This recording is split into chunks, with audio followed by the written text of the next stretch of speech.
Hello friends, இன்றைக்கி சாம்பார் எப்படி வைக்கலான்னு பார்க்கலாம். ஒரு அரைலாக்கு துவரம்பருப்பு எடுத்திருக்கேன் ஊற வச்சு. அதுக்கப்புறம் வெள்ளை பூசணி, அப்புறம் 2 முள்ளங்கி, இது எல்லாத்தையும் நல்லா வாஷ் பண்ணி கட் பண்ணி எடுத்து வச்சாச்சு. அதுக்கப்புறம் ஒரு சின்ன குக்கரில் கொஞ்சம் ஆயில் ஊற்றிட்டு 1 ஸ்பூன் கடுகு, 1.5 ஸ்பூன் சீரகம் எல்லாம் போட்டு நல்லா தாளிச்சிட்டு, கடுகு நல்லா வெடிச்சதுக்கப்புறம் 5 பெப்பர், கொஞ்சம் 1 ஸ்பூன் பெருங்காயத்தூள், அதுக்கப்புறம் பூண்டு ஒரு 8 பல் நல்லா சின்னதாக கட் பண்ணி நல்லா போட்டிருக்கேன்.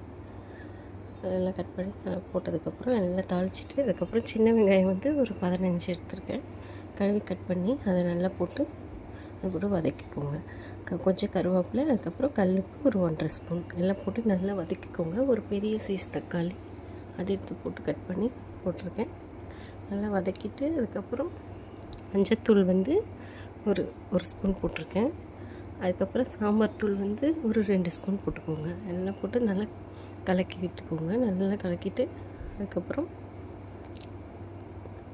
நல்லா வதக்கிக்கோங்க. அது நல்ல இதானவுடனே ஒரு அரை டம்ளர் தண்ணி, நல்ல அந்த பச்சை வாசம் போனவுடனே அதுக்கப்புறம் ஒரு அரை டம்ளர் தண்ணி, கொத்தமல்லி தூள் 1 ஸ்பூன் போட்டிருக்கேன் டேஸ்ட்டுக்காக. அதுக்கப்புறம் தண்ணி ஊற்றிட்டு, அதுக்கப்புறம் நம்ம கட் பண்ணி எடுத்து வச்சுருக்க வெஜிடபிள் முள்ளங்கியும் வெள்ளை பூசணியும் போட்டிருக்கேன்.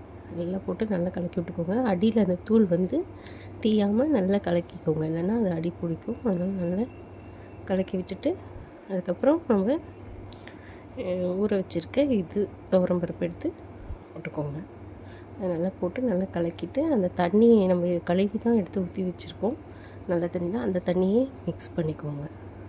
அது நல்லா ஊற்றி மிக்ஸ் பண்ணிவிட்டு நல்லா மூழ்கிற அளவுக்கு தண்ணி ஊற்றிக்கோங்க. இது அப்படியே அவசரத்துக்கு செய்கிற சாம்பார். இதில் கத்திரிக்காய், அவரைக்காய் எல்லாம் போட்டுக்கலாம். முருங்கைக்காய் தவிர, முருங்கைக்காய் போட்டால் பீஸ் ஆகிடும் குக்கரில். அதனால் மற்ற காய்கறி எல்லாமே போட்டுக்கலாம். போட்டுட்டு சீக்கிரமாக செய்யக்கூடிய ஒரு சாம்பார் சூப்பராக இருக்கும். எல்லாம் ஒரு 6 விசில் 7 விசில் விட்டேன் நான். இதுக்கு புளி தண்ணி வேணால் ஒரு லெமன் சைஸ்க்கு புளி தண்ணி ஆட் பண்ணிக்கலாம், இல்லைன்னா மாங்காய் கூட கட் பண்ணி போட்டுக்கலாம்.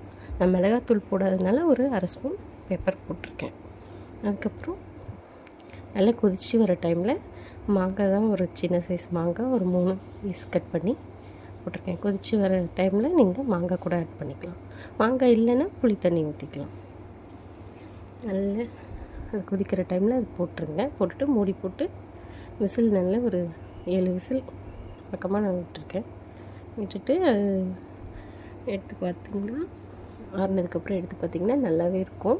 நல்லா இந்த கரண்டியில் நம்ம கலக்கி விட்டோம்னா பருப்பு நல்லா வெந்திருக்கும். சாம்பார் சூப்பராக இருக்கும். செஞ்சு பாருங்கள். இது அவசரத்துக்கு செய்கிற சாம்பார் நல்லாவே இருக்கும். பாருங்கள், நல்லா ரெடி ஆயிடுச்சு. காயெல்லாம் நல்லா இருந்துச்சு. தேங்க்ஸ் ஃபார் வாட்சிங் த வீடியோ ஃப்ரெண்ட்ஸ்.